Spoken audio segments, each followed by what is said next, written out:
Good morning, everybody.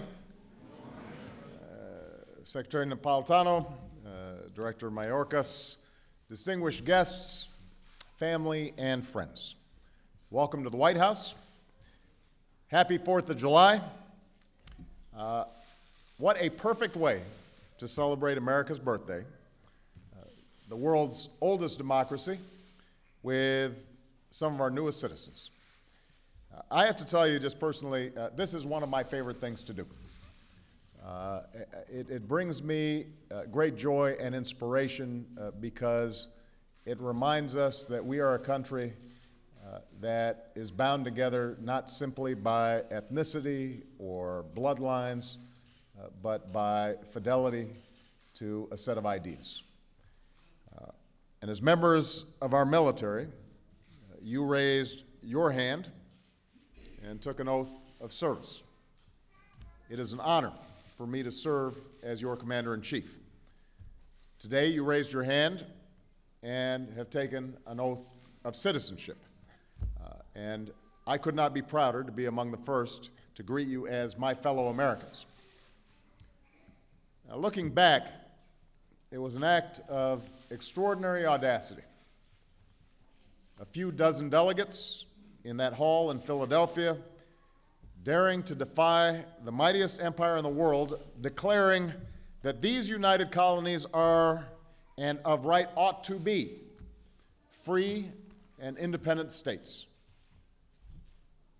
236 years later, we marvel at America's story. From a string of 13 colonies to 50 states, from sea to shining sea, from a fragile experiment in democracy to a beacon of freedom that still lights the world. From a society of farmers and merchants to the largest, most dynamic economy in the world. From a ragtag army of militias and regulars to you, the finest military that the world has ever known. From a population of some 3 million, free and slave, to more than 300 million Americans of every color and every creed. With this ceremony today, and ceremonies like it across our country, we affirm another truth. Our American journey, our success, would simply not be possible without the generations of immigrants who have come to our shores from every corner of the globe. We say it so often, we sometimes forget what it means. We are a nation of immigrants. Unless you are one of the first Americans, a Native American, we are all descended from folks who came from someplace else. Whether they arrived on the Mayflower or on a slave ship, whether they came through Ellis Island or crossed the Rio Grande. Immigrants signed their names to our Declaration and helped win our independence. Immigrants helped lay the railroads and build our cities, calloused hand by calloused hand. Immigrants took up arms to preserve our union, to defeat fascism, and to win a Cold War. Immigrants and their descendants helped pioneer new industries and fuel our information age, from Google to the iPhone. So, the story of immigrants in America isn't a story of them, it's a story of us. It's who we are. And now, all of you get to write the next chapter. Each of you have traveled your own path to this moment, from Cameroon and the Philippines, Russia and Palau, and places in between. Some of you came here as children, brought by parents who dreamed of giving you the opportunities that they had never had. Others of you came as adults, finding your way through a new country, and a new culture, and a new language. All of you did something profound. You chose to serve. You put on the uniform of a country that was not yet fully your own in a time of war. Some of you deployed into harm's way. You displayed the values that we celebrate every 4th of July. Duty, responsibility, patriotism. We salute a husband and father, originally from Mexico, now a United States Marine, joined today by his wife Sylvia and daughter Juliet. Becoming a citizen, he says, is another step in the right direction for my family. So today we congratulate Francisco Ballesteros de la Rosa. Where's Francisco?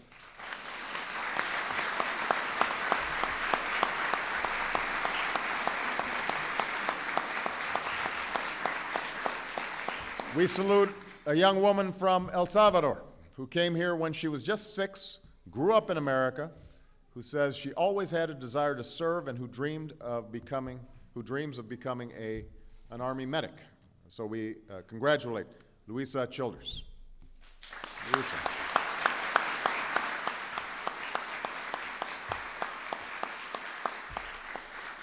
We salute a young man from Nigeria who came here as a child. I left Nigeria, he says, with the dream that we all have, a destiny in life, and we are all born with the resources to make a difference.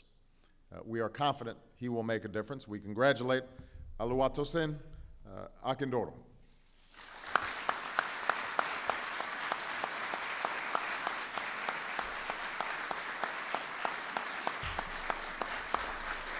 We salute a young man from Bolivia who came to America, enlisted in our military, and has volunteered to help care for our veterans. He's becoming a citizen, he says, to be a part of the freedom that everybody is looking for. And so we congratulate Javier Beltran.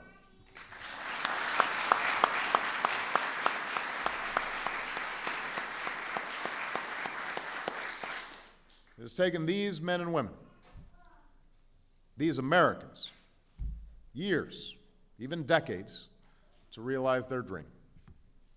And this, too, reminds us of a lesson of the 4th.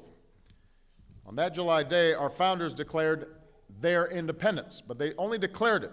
It would take another 7 years to win the war, 15 years to forge a Constitution and a Bill of Rights, nearly 90 years and a great civil war to abolish slavery, nearly 150 years for women to win the right to vote, nearly 190 years to enshrine voting rights.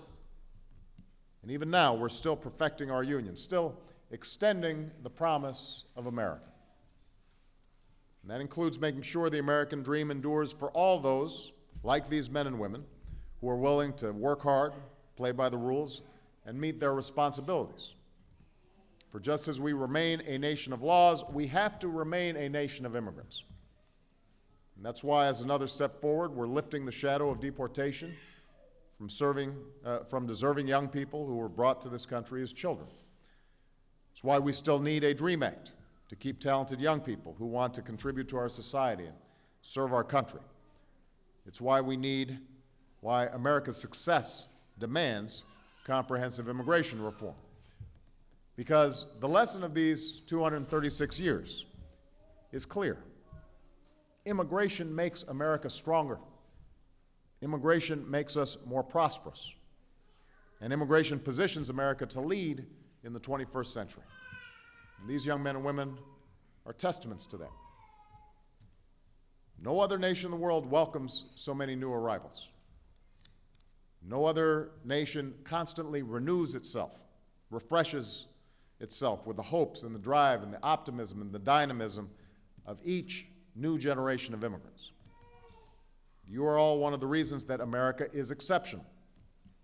You're one of the reasons why, even after 2 centuries, America is always young, always looking to the future, always confident that our greatest days are still to come. So, to all of you, I want to wish you the happiest 4th of July. God bless you all. God bless our men and women in uniform and your families. And God bless the United States of America.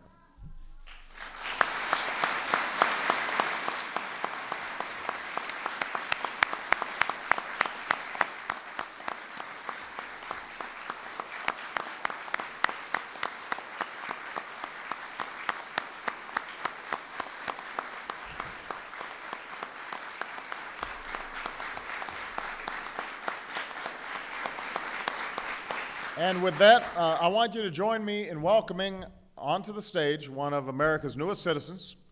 Born in Guatemala, he enlisted in the Marine Corps, served with honor in Afghanistan, and I know he's especially proud because in a few days his father, Walter, who's also here today, will become a naturalized American citizen as well. Where's Walter?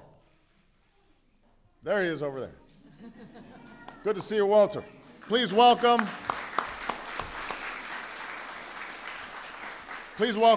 Lance Corporal Byron Acevedo to lead us in the Pledge of Allegiance.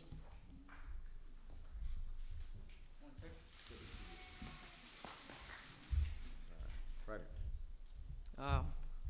I'm nervous.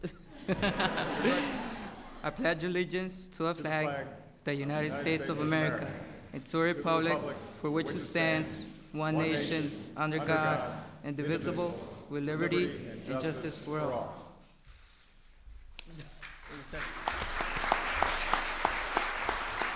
Thank you, everybody. Have a great 4th of July. Congratulations to our newest citizens. Yay.